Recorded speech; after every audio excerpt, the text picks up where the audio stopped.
ঠিক তখনই এক কনস্টেবল দৌড়ে এসে হাঁপাতে হাঁপাতে বলল, স্যার, নদীর ধারে একটা জিনিস পাওয়া গেছে। আমরা সবাই তার পেছনে দৌড়ালাম। ঘাট থেকে প্রায় 50 গজ দূরে কাদার মধ্যে অর্ধেক ডুবেছিল একটা কালো ব্যাগ।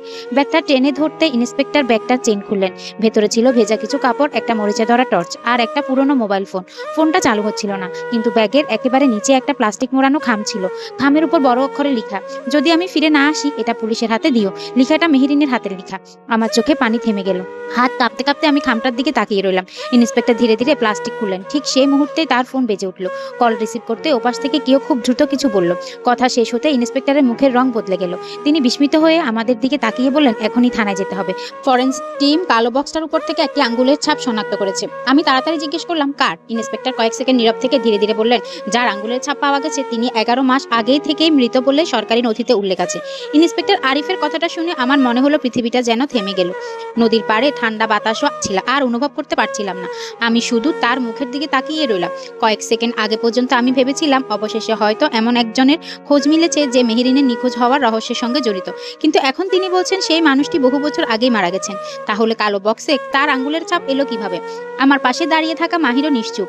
তার চোখে মুখে এমন আতঙ্ক যেন সে এই নামটি আগে থেকেই জানে। ইন্সপেক্টর আরিফ আর সময় নষ্ট করলেন না। তিনি সঙ্গে সঙ্গে থানায় যোগাযোগ করে খামটি, উদ্ধার হওয়া ব্যাগ এবং নদীর পাড় থেকে পাওয়া সব আলামত ফরেনসিক ল্যাবে পাঠানোর নির্দেশ দিলেন। তারপর আমাদের পুলিশ আমাদের গাড়িতে উঠতে বললেন। সারা পথ গাড়ির ভেতর এমন নীরবতা ছিল যেন ইঞ্জিনের শব্দ অস্বস্তিকর লাগছিল। ইয়াসিন স্টিয়ারিং এর পাশে বসে জানালার বাইরে তাকিয়েছিলেন। আমি কয়েকবার তার দিকে তাকিয়েছি। তার মুখে এমন এক ক্লান্তি আর অস্থিরতা যা গত 11 মাসেও দেখিনি। মনে হচ্ছিল তিনি নিজেও কোনো ভয়ঙ্কর সত্যের মুখোমুখি হওয়ার জন্য প্রস্তুত হচ্ছেন। থানায় পৌঁছেই আমাদের সরকারি তদন্ত কক্ষে নিয়ে যাওয়া হলো। দেওয়ালে বড় বোর্ডে এখনো মেহেরিনের নিখোঁজ হওয়ার মামলার ছবিগুলো টাঙানো। তার স্কুল ইউনিফর্ম পরা ছবি, বিদায় অনুষ্ঠানের ছবি, স্কুলের মানচিত্র, বিভিন্ন সাক্ষীর বক্তব্য, সবকিছু আগের মতোই সাজানো। কিন্তু আজ বোর্ডের মাঝখানে নতুন করে লাগানো হয়েছে কালো বক্সের একটি ছবি এবং তার পাশে লাল সুতো। আমি ছবিগুলোর দিকে তাকিয়ে বুঝতে পারলাম এতদিন ধরে আমরা যে রহস্যের চারপাশে ঘুরছিলাম আজ সেটি সত্যি খুলতে শুরু করেছে।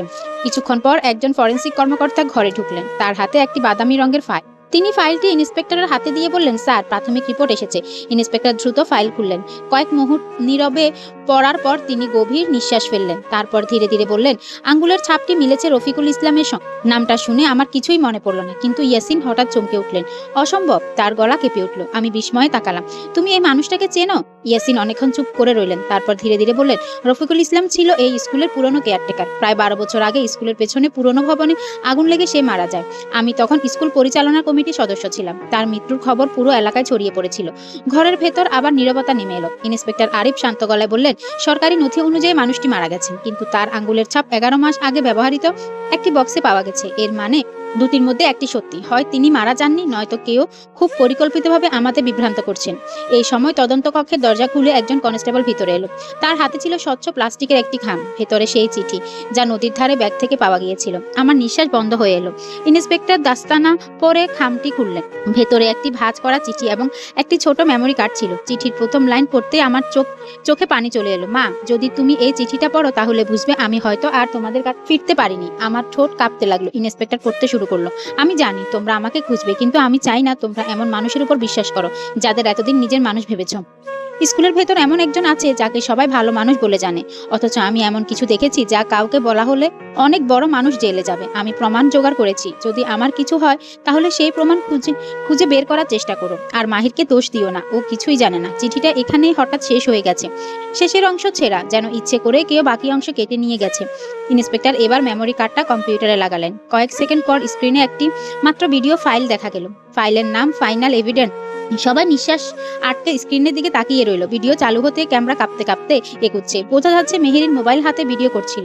অন্ধকার করিডোর, দূরে কারো কথা বলার শব্দ। হঠাৎ ক্যামেরার একটি ঘরের ফাঁক দিয়ে ভেতরে তাকায়। সেখানে কয়েকজন মানুষ দাঁড়িয়ে আছে। তাদের মুখ পরিষ্কার দেখা যাচ্ছে না, কিন্তু একজনের কণ্ঠ খুব স্পষ্ট শোনা গেল, এই মেয়েটা যদি মুখ খোলে তাহলে সব শেষ হয়ে যাবে। আমার পুরো শরীর কেঁপে উঠল। পরের মুহূর্তে আরেকটি কণ্ঠ ভেসে এলো। সেই কণ্ঠ আমি হাজার মানুষের ভিড় থেকেও চিনতে পারবো। আমি অবিশ্বাসে ইয়াসিনের দিকে তাকালাম। ইয়াসিনও ফ্যাকাশে মুখে স্ক্রিনের দিকে তাকিয়ে আছে। ভিডিওতে ভেসে আসা কণ্ঠটা ঠিক তারই মতো শোনাচ্ছিল। আর ঠিক তখনই ভিডিওটা হঠাৎ বন্ধ হয়ে গেল। স্ক্রিনে শুধু একটি লেখা ফুটে উঠল, ফাইল কারাপ্টেড। ঘরের ভেতর কেউ একটি কথাও বলল না। আমি ধীরে ধীরে ইয়াসিনের দিকে ঘুরে দাঁড়ালাম। আমার কণ্ঠ কাঁপছিল। ইয়াসিন, ভিডিওতে যে কণ্ঠটা শোনা গেল সেটা কি তোমার?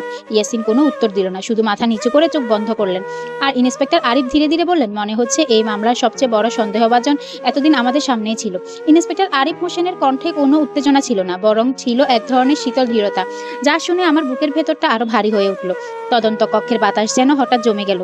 কম্পিউটারের স্ক্রিনে এখনো ফাইল কারাপ্টেড লেখা ভেসে আছে, কিন্তু আমার চোখ বারবার ঘুরে যাচ্ছে ইয়াসিনের মুখের দিকে। এত বছর ধরে যে মানুষটার সঙ্গে আমি একই ছাদের নিচে সংসার করেছি, যার সঙ্গে সুখ দুঃখ ভাগ করে নিয়েছি, যার কাঁধে মাথা রেখে মেহেরিনের জন্য অসংখ্য রাত কেঁদেছি, আজ হঠাৎ তাকেই সন্দেহের কেন্দ্রে দাঁড়িয়ে থাকতে দেখছি। আমার মস্তিষ্ক কোনোভাবে এই বাস্তবতাকে মেনে নিতে পারছে না। আমি জানতাম ভিডিওর কণ্ঠস্বর অনেক সময় বিভ্রান্ত করতে পারে, কিন্তু একজন স্ত্রী হিসেবে আমি আমার স্বামীর কণ্ঠ হাজার মানুষের ভিড় থেকেও চিনতে পারি। সেই কারণেই ভয়টা আরো গভীর হচ্ছিল। ইয়াসিন অনেকক্ষণ কোনো কথা বলল না। তিনি ধীরে ধীরে চেয়ারে বসে পড়লেন, দু হাত একসঙ্গে জড়িয়ে ধরে মাথা নিচু করে রইলেন। তার নিঃশ্বাস ভারী হয়ে উঠেছে। আমি কাপা গলায় বললাম, তুমি কিছু বলছো না কেন? অন্তত বলো, ভিডিওতে যে কণ্ঠটা শোনা গেল সেটা তোমার নয়? তিনি চোখ তুলে আমার দিকে তাকালেন। সেই চোখে অপরাধবোধ ছিল, কিন্তু সেটি এমন অপরাধবোধ নয় যা একজন খুনির চোখে থাকে, বরং মনে হচ্ছিল তিনি এমন কোনো সত্য এতদিন লুকিয়ে রেখেছেন যা প্রকাশ করলে পুরো পরিবার ভেঙে যাবে। অবশেষে তিনি খুব নিচু স্বরে বললেন, কণ্ঠটা আমার মতো শোনালেও সেটা আমার হবে এমন নয়, কিন্তু আমি একটা ভুল করেছি, এমন একটা ভুল যেটা না করলে হয়তো আজ মেহেরিন নিখোঁজ হতো না। আমার বুক কেঁপে উঠল। কি ভুল? ইন্সপেক্টর আরিফও সোজা হয়ে বসলেন। তদন্ত কক্ষে সবাই ইয়াসিনের দিকে তাকিয়ে আছে। তিনি ধীরে ধীরে বলতে শুরু করলেন, প্রায় 1.5 বছর আগে স্কুল পরিচালনা কমিটির একটি বৈঠকে কিছু আর্থিক অনিয়ম নিয়ে আলোচনা হয়েছে। স্কুলে পুরনো বিজ্ঞান ভবন ভেঙে নতুন ভবন তৈরির জন্য সরকারি বরাদ্দ এসেছিল, কিন্তু হিসাবের সঙ্গে বাস্তবের মিল ছিল না। কাগজে কলমে যে পরিমাণ দেখানো হয়েছে বাস্তবে তার অর্ধেকও হয়নি। আমি বিষয়টা নিয়ে প্রশ্ন তুলেছিলাম। তখন প্রধান শিক্ষক আব্দুল কাদের আমাকে আলাদা করে ডেকে বলেছিলেন বিষয়টা আর না বাড়াতে। তিনি বলেছিলেন, সবাই এতে জড়িত, আপনি চুপ থাকলে আপনারও ভালো হবে। আমি ভাবলাম হয়তো রাজনৈতিক বা প্রশাসনিক কোনো ব্যাপার, তাই আর এগোইনি। আজ বুঝেছি সেটাই আমার জীবনে সবচেয়ে বড় ভুল ছিল। আমি বিস্ময়ে তার দিকে তাকিয়ে রইলাম। তুমি আমাকে কখনো বলনি কেন? ইয়াসিন দীর্ঘশ্বাস ফেলল। কারণ আমি ভেবেছিলাম বিষয়টা শেষ হয়ে গেছে। বুঝতেই পারিনি মেহেরিন কোনোভাবে এই রহস্যের কাছে পৌঁছে যাবে। ঘরের ভেতর নীরবতা নেমে এলো। ইন্সপেক্টর আরিফ টেবিলে আঙ্গুল ঠুকতে ঠুকতে চিন্তা করছিলেন। তারপর তিনি কম্পিউটার স্ক্রিনে ভিডিওটা আবার চালু করলেন। কয়েকবার থামিয়ে জুম করে শব্দ বাড়িয়ে ভিডিওর প্রতিটি অংশ বিশ্লেষণ করতে লাগলেন। হঠাৎ তিনি একটি ফ্রেমে ভিডিও থামালেন। ছবিটা ঝাপসা, কিন্তু দরজার কাছে একজন মানুষের প্রতিচ্ছবি দেখা যাচ্ছে। মুখ স্পষ্ট নয়, তবে তার হাতে একটা বড় রূপার আংটি। আরিফ সঙ্গে সঙ্গে ভিডিও সেই অংশের ছবি প্রিন্ট করার নির্দেশ দিলেন। ঠিক তখনই ফরেনসিক বিভাগের একজন কর্মকর্তা আবার কক্ষে ঢুকলেন। তার হাতে আরেকটি রিপোর্ট। তিনি বললেন, স্যার, মেমোরি কার্ড থেকে ডিলিট করা কিছু ডেটা আংশিকভাবে উদ্ধার করা গেছে। সবাই উৎকণ্ঠিত হয়ে তার দিকে তাকালো। তিনি জানালেন, ভিডিওটি মূলত 12 মিনিট দীর্ঘ ছিল, কিন্তু ইচ্ছাকৃতভাবে বেশিরভাগ অংশ মুছে ফেলা হয়েছে। যেটুকু উদ্ধার হয়েছে তাতে বোঝা যাচ্ছে ভিডিওটি শেষ হওয়ার আগে মেহেরিন খুব জোরে একটি নাম উচ্চারণ করেছিলেন, কিন্তু শব্দ এতটাই বিকট যে পুরো নাম পরিষ্কার নয়, শুধু শেষ অংশে শোনা যাচ্ছে কাদের।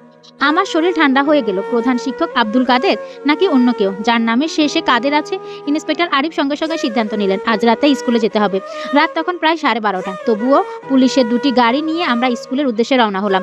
পুরো রাস্তা ফাঁকা, বাতাসে বৃষ্টির গন্ধ। স্কুলের বিশাল লোহার গেটের সামনে পৌঁছাতেই দারোয়ান ভয় পেয়ে দরজা খুলে দিল। এত রাতে পুলিশ দেখে সে বারবার বলছিল, স্যার কি হয়েছে? ইন্সপেক্টর কোনো উত্তর দিলেন না। তিনি সরাসরি পুরনো বিজ্ঞান ভবনের দিকে হাঁটতে শুরু করলেন। ভবনটি অনেক আগেই পরিত্যক্ত, জানালার কাঁচ ভাঙা, দেওয়ালে শ্যাওলা জমে গেছে। ভেতরে ঢুকতে এক ধরনের স্যাঁতস্যাঁতে গন্ধ নাকে এলো। মনে হচ্ছিল বহু বছর ধরে এখানে কেউ আসেনি। হঠাৎ মাহির থেমে গেল। সে কাপা গলায় বলল, আমি এই জায়গাটা চিনি। আমি অবাক হয়ে তার দিকে তাকালাম। সেদিন আপুকে আমি এখানেই শেষবার দেখেছিলাম। তার কণ্ঠ কেঁপে উঠল। ইন্সপেক্টর টর্চের আলো মেঝের উপর ফেলতে দেখা গেল এক কোণে লাল রঙের খুব পুরনো একটি সুতো পড়ে আছে, ঠিক সেই সুতোর মতো যেটা আমরা বিন ব্যাগের ভেতরে দেখেছিলাম। তিনি নিচু হয়ে সেটা তুলে নিলেন। এরপর আলো ঘুরতে দেওয়ালের এক পাশে অদ্ভুত একটা দাগ চোখে পড়ল, দেখতে যেন নতুন করে রং করা হয়েছে। ইন্সপেক্টর হাত দিয়ে দেওয়ালে চাপ দিতেই বুঝলেন ভেতরটা ফাঁকা। তিনি সঙ্গে সঙ্গে কনস্টেবলদের বললেন, হাতুড়ি আনো। কয়েক মিনিটের মধ্যে দেওয়ালে আঘাত করা শুরু হলো। প্রথম আঘাতে কিছু হলো না, দ্বিতীয় আঘাতে প্লাস্টার ভাঙলো, তৃতীয় আঘাতে দেওয়ালের একটা অংশ ধসে পড়তেই ভেতরে দেখা গেল একটি সরু লোহার দরজা। দরজার উপর মরিচিকা পড়ে আছে, মাঝখানে ছোট একটি তালা। মাহির হঠাৎ পকেটে হাত ঢুকিয়ে সেই ছোট রূপার চাবিটা বের করলো, যেটা সে নদীর ঘাটে আমাকে দেখিয়েছিল। তার হাত কাঁপছিল। সে ফিসফিস করে বলল, মা, আমার মনে হয় এই চাবিটা এই দরজারই। চারদিকে নিস্তব্ধতা। ইন্সপেক্টর ধীরে ধীরে চাবিটা তালার কাছে নিয়ে গেলেন। চাবি ঢুকাতেই একটি শব্দ হলো, তালা খুলে গেল। কিন্তু ঠিক সেই মুহূর্তে ভবনের বাইরে কারো দ্রুত দৌড়ে পালানোর শব্দ ভেসে এলো। ইন্সপেক্টর আরিফ চিৎকার করে উঠলেন, কে ওখানে? দাঁড়াও! টর্চের আলো বাইরে ফেলতে অন্ধকারের মধ্যে একটি কালো হুডি পরা মানুষকে দৌড়ে পালাতে দেখলো। কালো হুডি পরা লোকটিকে দেখা মাত্রই ইন্সপেক্টর আরিফ হোসেন এক মুহূর্তে দেরি করলেন না। ধরো, পালাতে দিও না, চিৎকার করলেন তিনি ভবনের বাইরে ছুটে বেরিয়ে গেলেন। 2 কনস্টেবল তার পেছনে দৌড়ালো। টর্চের সাদা আলো অন্ধকার মাঠের উপর ছুটে বেড়াতেই লাগলো। লোকটা অবিশ্বাস্য দ্রুতগতিতে স্কুলের পেছনে বাঁশঝাড়ের দিকে দৌড়াচ্ছিল। কয়েক সেকেন্ডের মধ্যে সে ঘন অন্ধকারের ভেতর মিলিয়ে গেল। দূরে কেবল শুকনো পাতার উপর পায়ের শব্দ শোনা যাচ্ছিল। তারপর সেটাও থেমে গেল। চারদিকে আবার সে অস্বস্তিকর নীরবতা নেমে এলো। মনে হচ্ছিল কেউ অন্ধকারে আড়াল থেকে আমাদের প্রতিটি পদক্ষেপ দেখছে। আমি ভবনের দরজার সামনে দাঁড়িয়েছিলাম। আমার এক হাতে মাহির, অন্য হাতে দেওয়ালে ভাঙার অংশ। মাহিরের হাত বরফের মতো ঠান্ডা। সে ফিসফিস করে বলল, মা, লোকটার হাঁটার ভঙ্গিটা আমি চিনতে পেরেছি। সেদিনও এমন করে দৌড়ে পালিয়েছিল। আমি তার দিকে তাকালাম। তুমি কি তাকে চিনতে পেরেছো? সে ধীরে ধীরে মাথা নাড়ালো। না, মুখ দেখিনি, কিন্তু তার ডান পায়ের যেন একটু সমস্যা ছিল। দৌড়ানোর সময় সে হালকা খুঁড়িয়ে চলছিল। কথাটা শুনে আমার মনে পড়ে গেল ভিডিওতে দরজার কাছে যে অস্পষ্ট ছায়াটা দেখা গিয়েছিল, সেখানেও লোকটির শরীর একটু কাত হয়েছিল। ইন্সপেক্টর আরিফ ফিরে এসে মাহিরের কথা শুনে সঙ্গে সঙ্গে নোট করে নিলেন। তারপর শান্ত গলায় বললেন, এর মানে লোকটা আমাদের খুব কাছাকাছি আছে। সে জানতো আমরা আজ এখানে আসবো। সবাই আবার সে লোহার দরজার সামনে জড়ো হলাম। মরিচা ধরা তালা খুলে গেছে। ইন্সপেক্টর ধীরে ধীরে দরজাটা ঠেলে দিলেন। সঙ্গে সঙ্গে ভেতর থেকে স্যাঁতসেঁতে বাসি বাতাসের একটা ঝাপটা বেরিয়ে এলো। মনে হলো বহু বছর ধরে কেউ এই দরজা খোলেনি। টর্চের আলো ফেলতে দেখা গেল সরু সিঁড়ি নিচের দিকে নেমে গেছে। দেওয়ালের গায়ে জমে থাকা শ্যাওলা আর মাকড়সার জাল দেখে বোঝা গেল জায়গাটা স্কুলের অফিসিয়াল কোনো অংশ নয়, যেন ইচ্ছে করে লুকিয়ে রাখা হয়েছে। আমরা ধীরে ধীরে নিচে নামতে শুরু করলাম। প্রতিটি ধাপে কুলে ধুলো উঠছিল। সিঁড়ির শেষ প্রান্তে পৌঁছাতে একটি কক্ষে চোখে পড়ল। ঘরের মাঝখানে একটি পুরনো কাঠের টেবিল, পাশে লোহার আলমারি, আর এক কোণে ছেঁড়া ত্রিপল দিয়ে ঢাকা কয়েকটি বক্স। দেওয়ালের পুরনো বৈদ্যুতিক তার ঝুলছে। মনে হচ্ছিল বহু বছর আগে এখানে কোনো গোপন অফিস ছিল। ইন্সপেক্টর ত্রিপল সরাতে বক্সগুলো ভেতর থেকে বেরিয়ে এলো। অসংখ্য ফাইল, প্রতিটি ফাইলের গায়ে স্কুলের সিল। কিন্তু অদ্ভুত বিষয় হলো এগুলো কোনোটাই স্কুলে বর্তমান রেকর্ডে নেই। ইন্সপেক্টর একটি ফাইল খুললেন। ভেতরে ছিল নির্মাণ ব্যয়ের হিসাব, ব্যাংকের কাগজপত্র এবং বেশ কয়েকটি ভুয়া স্বাক্ষর। ইয়াসিন ফাইলের পাতাগুলো দেখে হতবাক হয়ে গেলেন। তিনি বললেন, এগুলো সেই ভবনের কাগজ যেটার হিসাব আমি নিয়ে প্রশ্ন তুলেছিলাম। ইন্সপেক্টর আরিফ গম্ভীর মুখে বললেন, শুধু দুর্নীতি নয়, এখানে বড় ধরনের অর্থ আত্মসাতের প্রমাণও আছে। আমি বুঝতে পারলাম মেহেরিন হয়তো এই নথিগুলো সন্ধানী পেয়েছিল, তাই তাকে চুপ করিয়ে দেওয়ার চেষ্টা করা হয়েছিল। ঠিক তখনই মাহি টেবিলের নিচে রাখা একটি ছোট ধাতব বক্সের দিকে ইশারা করলো। বক্সটার উপর ধুলো আস্তরণ থাকলেও তালাটা নতুন। ইন্সপেক্টর সাবধানে সেটা খুললেন। ভেতরে ছিল কয়েকটি ইউএসবি ড্রাইভ, কিছু পুরানো ছবি এবং কয়েকটি ডায়েরি।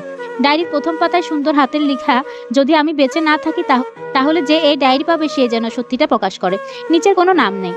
ইন্সপেক্টর দ্রুত পাতা উল্টাতে লাগলো। সেখানে লেখা ছিল কিভাবে কয়েকজন প্রভাবশালী ব্যক্তি মিলে স্কুলে উন্নয়নের কাজে টাকা আত্মসাৎ করেছে, কিভাবে পুরনো বিজ্ঞান ভবনের আগুন দুর্ঘটনা ছিল না বরং পরিকল্পিত ছিল, এবং কিভাবে সেই আগুনে মারা যাওয়া কেয়ারটেকার রফিকুল ইসলাম আসলে সবকিছু জেনে ফেলেছিলেন।